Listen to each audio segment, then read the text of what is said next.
और बड़ी खबर दिल्ली से आपको बता दें, जहां कराला इलाके में शदीद आग लग गई है। आग कबाड़ के गोदाम में लगी है। फायर ब्रिगेड का कहना है कि रात करीब 9 बजे उन्हें आग लगने की खबर मिली थी, जिसके बाद फायर ब्रिगेड के लोग मौके पर पहुंच गए। हालांकि बाद में हालात को देखते हुए फायर ब्रिगेड की कुल 12 गाड़ियां मौके पर मंगानी पड़ी ताकि आग पर काबू किया जा सके।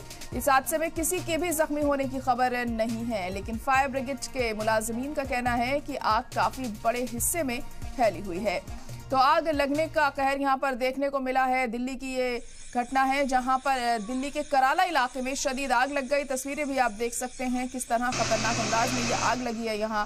और फायर ब्रिगेड की तमाम गाड़ियां मौके पर पहुंची और आग को बुझाने की कवायद यहां पर की गई। पहले कुछ गाड़ियां पहुंची, लेकिन आग इतनी ज्यादा भयानक थी कि फायर ब्रिगेड की और गाड़ियों को वहां पर बुलाना पड़ा आग को बुझाने के लिए। फायर ब्रिगेड का कहना है कि रात में करीब 9 बजे उन्हें आग लगने की खबर मिली थी, जिसके बाद फायर ब्रिगेड के लोग मौके पर पहुंचे और आग को काबू में किया गया। हालांकि बाद में हालात को देखते हुए फायर ब्रिगेड की 12 और गाड़ियां मंगानी पड़ी ताकि आग को कंट्रोल किया जा सके।